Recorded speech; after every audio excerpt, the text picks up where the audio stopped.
economía y la productividad de trabajadores peruanos con chilenos, pues, ojalá no me funen por eso, y, o sea, los peruanos ganan y me dicen en varios países, entonces, o sea, somos muy capaces en lo que hacemos, ¿no? Es mover el orgullo.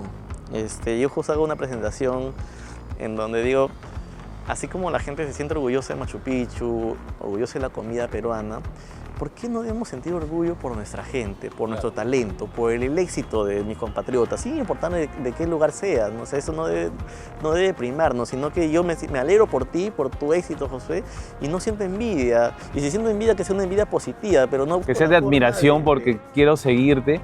Y a veces vemos que el periodista o el analista o el que sale en la televisión se sabotea, entonces ya, pues, si él lo dice es verdad, no es verdad, o sea, al final sí tenemos este potencial, entonces lo primero es despertar ese potencial que tenemos.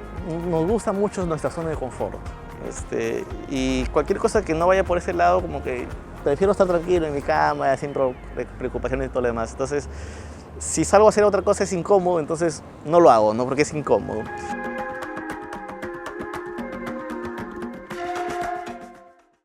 Realmente motivar a muchos peruanos es una labor bastante responsable, porque no simplemente es llenarlos de alegría en ese momento, sino que realmente inspirarlos a que hagan sus propios caminos y que puedan nutrir a sus familias y hacer patria realmente. En este capítulo de Real Ketin tenemos a Jimmy Espinosa, el real gurú motivación. Muchas gracias, José, por la consideración y la invitación a tu nuevo proyecto, que estoy seguro que la vas a romper. No, muchas gracias. De hecho, me llevo mucho esta frase que ya nos estabas contando, y en varios podcasts que te he escuchado y en eventos que he podido asistir en donde tú te has encontrado, es la generación de puentes, y realmente sí veo un puente hecho persona. Y yo quería empezar preguntándote, ¿cuáles fueron estas circunstancias que te convirtieron en la persona que eres hoy? Yo creo que una niñez en provincia te marca mucho. Yo vengo de un pueblito, el límite entre Amazonas y Cajamarca. Era una zona considerada de extrema pobreza. Bueno, nos dedicábamos a la chacra, agricultura de subsistencia, al colegio y todo lo demás. Y en ese proceso, esa necesidad de superación, ¿no? Ese espíritu de crecimiento, de vencer la adversidad. Igual digo que fue la etapa donde fui también muy feliz, ¿no? Porque estás en el campo, estás con tu familia, tu cercanía, las tradiciones, pero ese ánimo de crecer y superar marcó mucho esa resiliencia, ¿no? Esa capacidad de vencer los obstáculos a pesar de que se presentan muchas circunstancias negativas. Sigues con esa actitud, no te derrotas y todo lo demás. Entonces me marcó mucho esa situación. Y cuando vengo a Lima y emprendo y entro a la universidad, pues ya los caminos no eran vistos como un problema, sino más bien oportunidades de crecimiento, ¿no? Y aguantas el dolor por ese también ánimo de un futuro mejor, ¿no? Y claro, sigues creyendo. Y en el camino encontré esa capacidad de mi realidad la pueden vivir muchas personas, o miles o millones de personas en el Perú. Hay otros Jimmys que pueden estar por ahí. Y entonces necesitamos conectarnos, ¿no? Necesitamos llevar ese conocimiento que a mí me ayudó en un momento a más Jimmy, se puede decir, ¿no? Pero en general yo lo llamo gurús, ¿no? O sea, el Perú está lleno de gurús. Ese es un tema muy importante, porque hay algo implícito que está allí de lo que me estás contando. Si bien has estado en una situación de extrema pobreza, que creo que como concepto yo lo puedo entender, pero como realidad no lo puedo concebir. Pero yo quiero ver que desde ese contexto, cómo tú más te has mantenido resiliente. ¿Qué has aprendido tanto de tu familia, del barrio en sí, de las personas con quienes has visto? ¿Lo has aprendido de alguien en ese momento cercano? O sea, yo creo que cuando hablo de conceptos de extrema pobreza son realidades distintas en lugares distintos, ¿no? De repente nosotros llegamos a un lugar donde no teníamos agua potable, luz ni desagüe, pero teníamos agricultura, entonces nuestros alimentos, pues, los plátanos y todo lo demás, o sea, para mí era un entorno muy feliz. Claro. Y ibas al colegio, luego en la tarde a la chacra, luego jugabas fútbol. Es una zona muy cálida, a pesar de, como digo, de las circunstancias, nunca estás lleno de tristeza, ¿no? O sea, y para mí eso ha sido clave en la vida, ¿no? Y lo aprendí de mi papá, o sea, mis papás, bueno, son divorciados desde muchos años, nos quedamos a vivir con él, y él se dedicó a cuidarnos, entonces en la casa tampoco había tantos recursos, pero él siempre tenía una actitud positiva, ¿no? Él me decía, siempre ve la vida de otra cara, ¿no? O sea, al final te da revanchas el destino, pero tú tienes que construir, tienes que soñar en grande. Y ahí aprendí esa capacidad de soñar, o sea, de ambicionar y que eso sí tú lo puedes controlar, porque tú controlas tus pensamientos, ¿no? Entonces, como te contaba, o sea, todo el proyecto que luego he emprendido yo tengo una anécdota, por ejemplo, en la academia, ¿no? Yo sacaba puro 0-1 porque la educación había sido diferente del colegio. Este choque de claro, estoy aquí, voy para acá y... sí. O sea, igual te deprimes un poco, es un choque muy fuerte, pero de nuevo esa capacidad de soñar que me inculcaron de... Me ha pasado, ¿eh? Sí. Yo pasé de estar en un colegio estatal, pasé a un colegio particular y he sentido ese de que te sientes un burro. Y es horrible. Cuando eres muy chiquillo, a mí me pasó en primaria. Claro. De primero a segundo de primaria y me vino, no sé nada, ¿qué pasó conmigo? Es feo. No, es muy feo, ¿no? Pero de nuevo, cuando esa capacidad de soñar, yo en mi caso soñaba, ponte, en la academia teniendo problemas en la universidad con mis compañeros, ¿no? Y ni siquiera yo estaba en la universidad, pero ya mi mente se iba poniendo en ese lado, ¿no? Claro. Y ponte, igual de niño mi papá me inculcó mucho la lectura, las revistas que tenía o que compraba. Él no acabó el colegio, pero luego ya de adulto hizo educación a distancia, entonces le daban material para estudiar y yo también lo leía. Y ahí conocí, digamos, lo que pasaba en el mundo desde pequeño. Y me hizo acordar años después cuando entrevisto a James Valenzuela, que es un fundador de Resemin, que tiene una empresa en 5 continentes. Él decía lo mismo, ¿no? Yo de niño leía enciclopedias y de grande quería conocer todos los lugares que ya he visitado. Y me dice, Jimmy, ahora lo he visitado, ¿no? Entonces esa capacidad de soñar lo tenemos todos, o sea, entonces podemos ir construyendo sobre eso, ¿no? Qué bueno que hablas sobre soñar, porque creo que es un principio muy estoico que nos dicen, no te preocupes de lo que no puedes controlar, sino empieza a dominar lo que realmente sí puedes, ¿no? El soñar.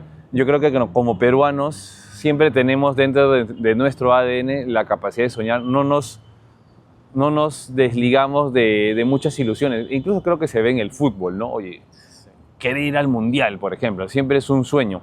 ¿Y cómo podemos romper ese sueño? O sea, no romper el sueño, sino cómo podemos que ese sueño ya no sea un sueño. ¿Cuál es ese glitch, ¿no? Ese cambio que se tiene que hacer para no ser solamente soñadores? Lo primero es que tendemos mucho a subestimarnos, a no creer que somos capaces, ¿no? Es como, ya no puedes soñar de nuevo en el Mundial 36 años después, ¿no? ¿Y por qué no puedo soñar con ganarlo, no? Claro. Dicen, no, que lo hagan otros, ¿no? Y entonces tenemos ese cliché o ese pensamiento muy fuerte de que nosotros no somos capaces, ¿no? Entonces, claro, yo sueño, pero no me creo capaz, ¿no? Y creo que el momento en el cual das el siguiente paso es soñar, pero también hacer, ¿no? Y yo digo que en el hacer es hacer las cosas bien, ¿no? O sea, una frase que me dejó un invitado en el podcast que lo aprendí muchísimo, caló mucho conmigo, es que cuando tú no sabes nada, puedes aprender de todo, ¿no? Entonces, no es que... El inventario, tu almacén está vacío, tienes para llenarlo. Exacto, o sea, las circunstancias de la vida que puedas haber tenido, igual tú tienes esa capacidad de actuar sobre eso, ¿no? Y en la búsqueda encuentras, entonces, y ya te vas acomodando, vas avanzando, y lo que no sabes es que ahí también te vas descubriendo lo que eres tú capaz, ¿no? Entonces, pero tenemos miedo a dar ese paso, y básicamente yo creo porque no tenemos esa capacidad de creérnosla, ¿no? Y no te refiero solamente en el tema de emprendimiento, sino es en general, o sea, los peruanos necesitamos soñar y hacer, ¿no? Porque a veces igual, ¿no? Cuando piensas en un país desarrollado, ¿no? Como el primer mundo, dicen, no, pucha, no lo vamos a hacer, o sea, que lo hagan otros, ¿no? Claro. Entonces, pero así pasan 100, 200, 300 o 1000 años y vas a seguir en lo mismo, ¿no? Como nosotros como peruanos vemos las noticias, ¿sí?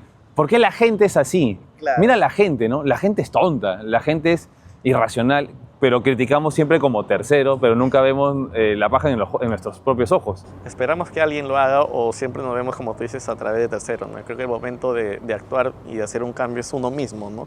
Pero así formas un cambio social muy fuerte. Yo de niño leía mucho a lo que pasaba en Corea del Sur, ¿no? Como un país muy pobre en los años 50, después de una guerra destrozado, mira lo que es ahora, ¿no? O sea, su PBI, la tecnología y todo lo demás, ¿no? Y así tienen muchos casos. ¿Qué hizo posible eso, no? Y claro, hay temas económicos y todo lo demás, pero cuando haces un doble clic a la gente, encontré una generación, por ejemplo, en Corea del Sur, que dijo, pucha, vamos a creernos acá y vamos a sacar el país adelante, ¿no? Y ese es el resultado. O sea. Eso me parece bien que que exista ese sentido colectivo de país, ¿no? Porque en ese ejemplo que me acabas de comentar de Corea del Sur, es porque realmente hay una idea colectiva que impulsa a todos. ¿Qué le faltaría al peruano para que pueda realmente tener esta idea colectiva? Una vez leí en El Comercio que decía, no te sorprendas que el tránsito moderno es así porque eso ya existía desde el virreinato. O sea, como que está en el ADN ciertos estigmas del peruano. Pero, ¿qué estigmas positivos hay actualmente que se puede reflejar en el mundo tanto emprendedor como empresarial, que harían subir al Perú? Porque de algún modo se mantiene el país. Mira, es una pregunta muy amplia y la verdad que siempre nos lo pensamos casi todos los días en Gurú, porque el objetivo nuestro es mover el orgullo peruano.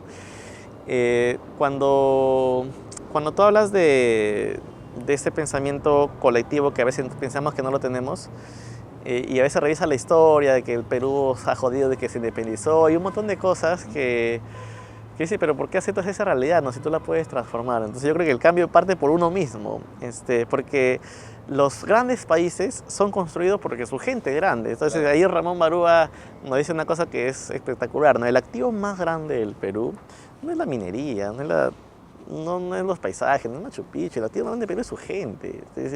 Y cuando por ejemplo su gente no es que solamente el de Lima o el de provincia, no, o sea, o el de tal pueblo, somos todos al final uno solo, ¿no? Entonces nos falta esta visión colectiva de un futuro, ¿no? O sea, hacia dónde estamos yendo como país, ¿no?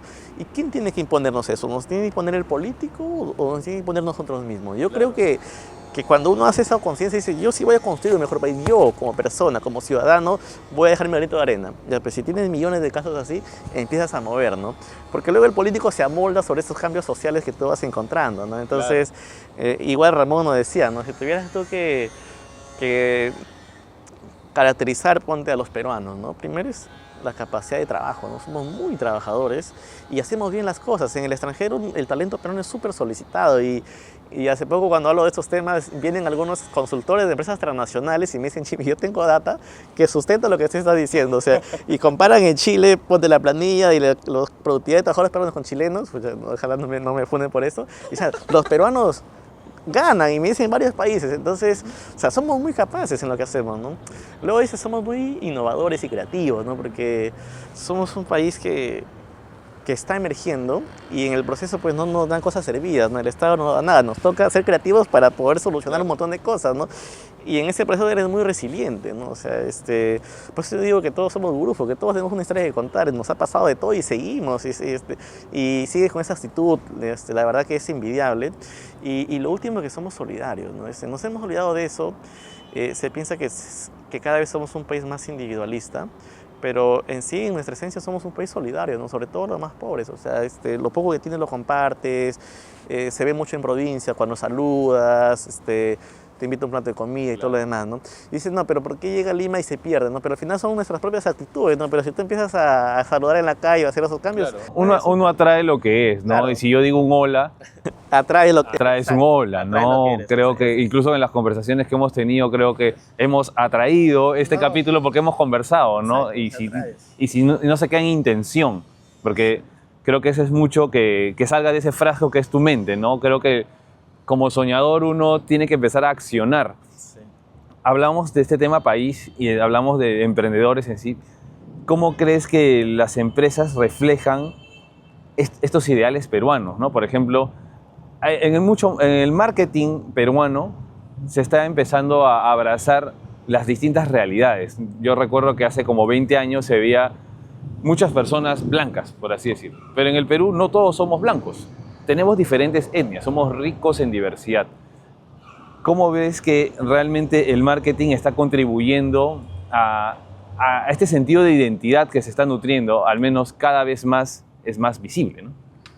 O sea, yo lo que veo ahí es sí un cambio, a diferencia de muchos años, en la cual trata de visibilizar esa diversidad que tú dices, ¿no? Pero no debe ser un tema coyuntural, no es como que está de moda eso, sino claro, tiene que ir con una coherencia de por qué yo me siento orgulloso de eso, ¿no? O sea, por qué me siento orgulloso de esa diversidad y en el Perú encuentra distintas realidades y todo lo demás, ¿no?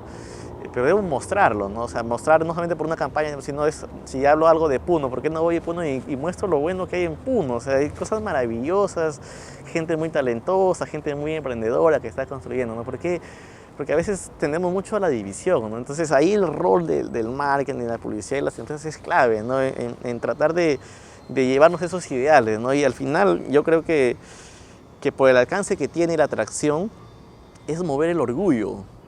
Yo justo hago una presentación en donde digo, así como la gente se siente orgullosa de Machu Picchu, orgullosa de la comida peruana, ¿por qué no debemos sentir orgullo por nuestra gente, por nuestro talento, por el éxito de mis compatriotas, sin importar de qué lugar seas? ¿No? O sea, eso no debe primarnos, sino que yo me alegro por ti, por tu éxito, José, y no siento envidia. Y si siento envidia, que sea una envidia positiva, pero no busco... Sea de admiración porque quiero seguirte.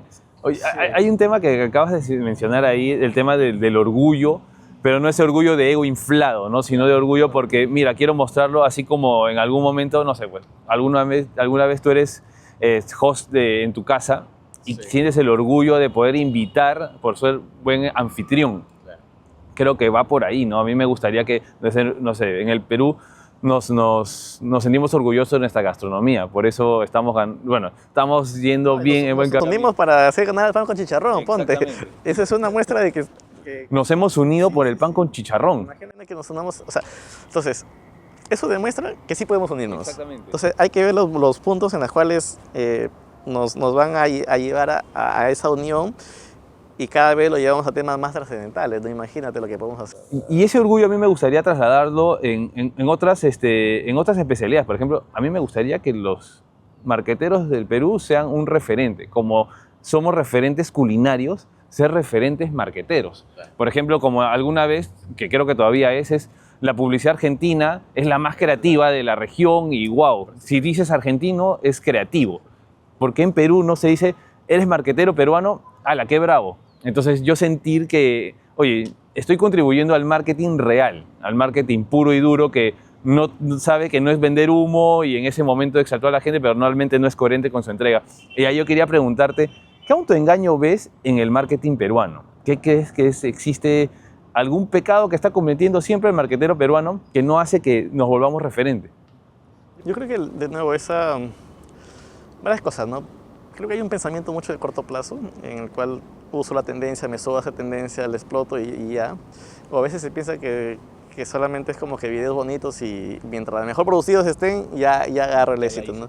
Pero si no vienes con coherencia, o sea, y con que ese servicio, ese producto realmente vaya bien y tú seas coherente con lo que dices en el tiempo y busques como que salir de la zona de confort, ¿no? O sea, y como volvemos al tema de visibilizar, ¿no? Aquellas cosas que nos hacen sentir orgulloso o mover, recorrer el Perú, encontrar a veces cosas que dices, esto nadie lo ha hecho y a veces dices, pucha, si nadie lo ha hecho es porque no funciona, si no, claro, nadie lo ha hecho, pero acá hay una oportunidad y me lanzo y lo hago y empiezo a construir sobre eso, ¿no? Que nos pasó un poco en Gurú, o sea, como que a veces, una vez un profe me dijo, si nadie lo ha hecho porque alguien ha fracasado ahí o no funciona. Y digo, no, simplemente nadie lo intentó como lo queremos intentar nosotros y empiezas a construir, ¿no?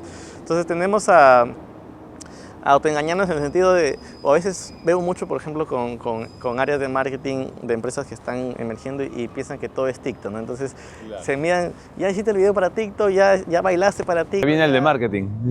Sí, y hay un montón de cosas, digo, pero no es solo eso, o sea, tienes que dar valor, ¿no? Y qué bacán que ese valor que tú vayas a dar con narrativas positivas muevan algo más que solamente tú quieras vender, ¿no? Porque muchos asociamos marketing con vender nada más, ¿no? Pero tú puedes construir algo más, o sea, el valor compartido, que está muy en boga también y que desde ese año soy fanático de eso. Claro, existe esta narrativa muy bonita que tiene esta marca Patagonia, no sé si la conoces, que ellos han empezado siendo sostenibles y teniendo un aporte social. Patagonia tiene esta política de no incentivarte a la compra compulsiva, sino que ellos mismos a través de las prendas que venden te incentivan, oye, ándate a una tienda Patagonia y arréglala. No me compres otra vez, tú puedes justamente venir y arreglar tu prenda o incluso hacer un resale, ¿no? Hacer una reventa, pero te estimula eso. Además, un porcentaje de sus ventas van a comunidades. Entonces, creo que hay marcas peruanas que también podemos hacer lo mismo, ¿no? parte mucho de construir el propósito, ¿no? Ese por qué realmente hace lo que hace, ¿no? Y creo que hay un error todavía un poco fuerte en el sentido de, ¿qué pasa? Que Patagonia tiene un modelo social, entonces a veces se entiende que lo social no es rentable y resulta que si tú me des un por qué, el efecto que vas a tener es un éxito comercial, pero ese como que no es el motivo principal, ¿no? Sino lo que puedes construir alrededor de eso, ¿no? En el caso de Patagonia es un movimiento que empieza a mover algo más profundo que vender una prenda, ¿no? Entonces eso siento que necesitamos ir construyéndolo, y no solamente para marcas grandes, sino también para marcas pequeñas. O sea, hay muchos nichos ahí que tú puedes apalancar pero todo parte del propósito, que eso te lo dicen todas aquellas personas que he entrevistado y que tienen mucho éxito, el por qué. Sentido, o sea, no se está diciendo no vendas, Claro. sino que ya no seas tan básico, sé más profundo, ten un sentido de vida que pueda trascender a más personas, como hablábamos hace un momento, ¿no? Nosotros podemos ser sol para varias personas, y por más personas que existan allí, tú no te vas a gastar, sino que sigas calentando, como el sol de nuestro sistema solar, ¿no? Si viene un 10º planeta o un 11º planeta, el sol no se va a gastar, va a seguir siendo incandescente. Y desde este perfil empresario, emprendedor, marquetero que existe en el Perú, ¿cómo podemos nosotros hacer patria? Pero realmente patria. A ver, creo que el marquetero, el emprendedor está muy complementado. El emprendedor busca oportunidades y crea valor ahí, ¿no? El marquetero igual, el marquetero tiene capacidad de llevar narrativas, ¿no?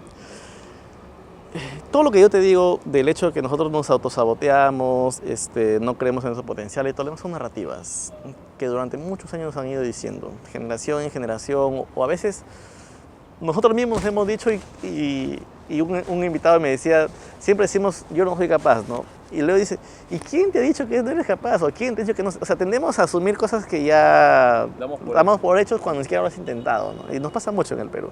Entonces, cuando tienes a ambos perfiles, igual al empresario, al CEO y todo, con esa capacidad de accionar, pues tiene una responsabilidad, ¿no? O sea, y con una capacidad de llegar a millones de personas, imagínate siempre llevando esas narrativas positivas, ¿no? O sea, nutriéndote pues, día a día. Otra sería la realidad, o sea, la responsabilidad como digo, del alcance, del punto directo en tu venta y todo lo demás, no solo en físico, en digital, hablándole a la mente de la persona, ¿no?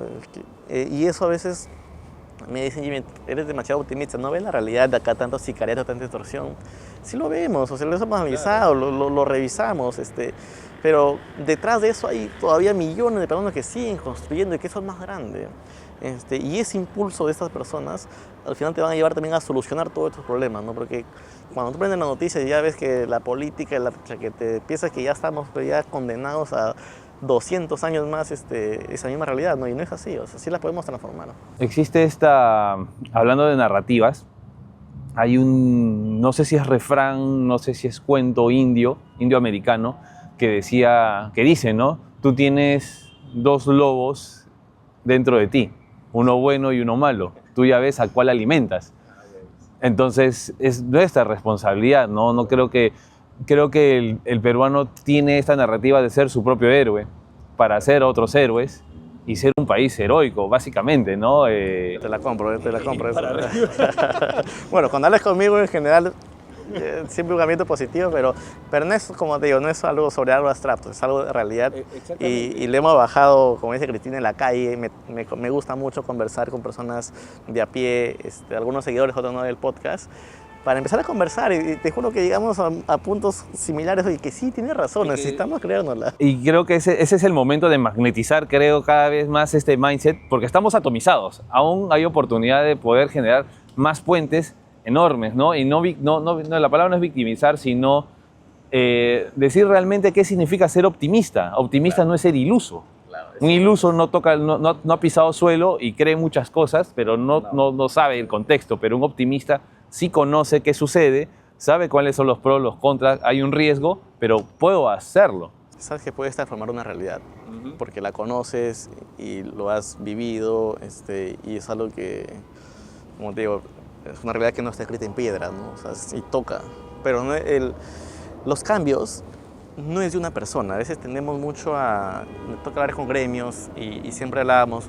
ponte, ¿por qué las personas ven al empresario como malo, ¿no? El explotador, el malo de la película, ¿no? Y entonces siempre en esa narrativa, ¿no? Y estaban como que se sentían mal porque decían, nosotros no somos así, ¿no? Claro. Y claro, entonces un gremio decía, ya, yo voy a defender esto, ¿no? Y pensaban ellos mismos, ¿no? Y no hacían nada. Entonces, porque piensas que el cambio solo es de uno, y los cambios es una articulación de miles de personas, agentes. Entonces, una cosa que nos ha fijado mucho en Grupo es que hay mucha gente en el Perú, yo diría miles, que piensan igual que nosotros. Y entonces ellos son los que te ayudan a difundir, a compartir y viven ese propósito, ¿no? Entonces, necesitamos, por eso digo que la importancia de actuar, cada uno, claro, porque te conviertes en un foco de agente de cambio, ¿no? O sea, en una comunidad, en un punto, dice, a veces decimos, pero no creo que lo que yo haga mueve la aguja. Entonces, como no creo que lo que yo haga no mueva la aguja... Mientras sigues pensando así no va a pasar nada, mientras sigues pensando así no va a pasar nada, claro. Sí mueve esa aguja. Entonces, pienso en un monitor, ¿no? Que vea ahí indicador de a ver, que mueva la acción de cada uno y vas a ver cómo vas a mover una visión más de largo plazo, de oportunidades. Y en mi caso, ponte, yo tengo ese hobby un poco aburrido de revisar lo que pasa en otros países sobre su caso de éxito. O sea, me compro libros y estoy checando y como que reforzando un poco las capacidades y aprendiendo qué es lo que a ellos les ha funcionado, ¿no? O sea, son realidades distintas, pero igual lo apunto y me retroalimento en esa capacidad de seguir vendiendo este orgullo, ¿no? Ese potencial que tenemos como país. Ahora que me cuentas de narrativas, ¿qué se dice Jimmy Espinosa a sí mismo cuando se levanta? Es interesante eso, ¿no? Mira, si yo te dijera que tengo una rutina y todo lo demás, pues te mentiría, pero primero agradezco mucho. Cuando me levanto y cuando me acuesto, he aprendido a agradecer. O sea, yo soy muy creyente, agradezco por la oportunidad. Y lo que pido es salud para la familia, y un poco de sabiduría, si es que se puede, y lo demás me encargo yo, ¿no? Claro. Y mediante eso hacer eco del impacto, ¿no? Entonces yo hablo a través de la palabra y todo lo demás, pero una de las cosas que he aprendido en el podcast, cuando hablamos mucho del éxito o de rutinas, de equilibrio, cuando tú construyes y inicias siempre tendiendo al desequilibrio, ¿no? Y lo que me decía un mentor es, lo bueno es que eres consciente de eso, a veces que estás desequilibrado, porque te toca trabajar a veces 15 horas, 20 horas y no duermes porque estás pues modo... Estás con una fuerza que estás construyendo, que le pasa a millones de peruanos. Y tienes como que, no sé si la palabra es obsesión, pero es como que te has embriagado de querer hacer más. Y y entonces me decía, estás en desequilibrio, pero lo bueno, me decía, es tener conciencia de eso y en el tiempo lo vas regulando, porque la vida no solamente trata de perseguir el dinero, sino es algo más. Es tu bienestar espiritual, tu salud personal, tu familia, tus amistades. Entonces tampoco cuando ya tengas éxito pues acabes fundido, ¿no? Entonces claro, ser consciente de eso es muy importante, ¿no? Y esa pregunta que yo le he hecho a muchos de mis invitados y todos me han dicho lo mismo. O sea, ahorita, bueno, ya tengo 50 años, como dicen, ya, sí, normal, estoy bien, tranquilo, pero antes no, pues, o sea, no llegaba a la casa y todo lo demás. Y esa es otra cara del éxito que a veces no se dice, ¿no? Que el empresario, pues, que sale en la revista o que dice, pucha, le estudias, pero no sabes que detrás ha habido dolor, ha habido sufrimiento muy fuerte, de crisis, ansiedad, a veces no se habla de la ansiedad. No es el empresario instagramiable que se ve con su Lamborghini. Tendemos a no decirlo, ¿no? Pero ¿por qué no? O sea, al final de eso nos hace humanos, y eso me hace igual a ti, nos hace igual a todos unos, y por eso es que creo que conectas también, ¿no? O sea, porque encuentras realidades parecidas, sufrimos. Muchos me han dicho, Jimmy, yo he llorado, no te imaginas cuánto, o sea, he llorado porque tenía éxito, pero también porque he fracasado, o sea, y está bien, ¿no? O sea, en Estados Unidos eso es algo normal, o sea, claro. Acá no, acá es como que un tabú. Ese es un tabú muy, muy de hombre, sobre todo, ¿no? A mí como hombre no se me puede ver llorando porque se me consideraría débil.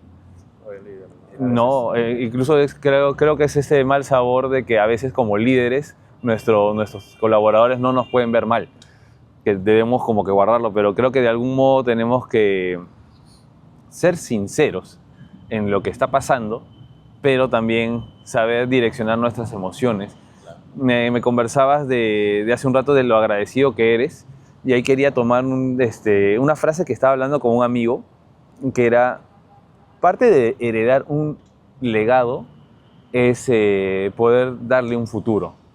Y ahí yo quería llegar con esto, ¿no? ¿Qué quieres que se hable de Jimmy en 20 años? Eh, Primero, que es alguien que sigue promoviendo las ideas de integración, del potencial del Perú. O sea, de hecho, mi vida la he diseñado en ese sentido. O sea, que vas a escuchar de mí en cualquier lado promoviendo esto. O sea, me gustaría en 20 años seguir haciendo lo mismo y controlando desde mi función, ¿no? Y luego es una persona que ha inspirado mucho y ha sido puente. O sea, ese puente que es ahora chiquito, me gustaría que sea más grande, para seguir llevando las experiencias.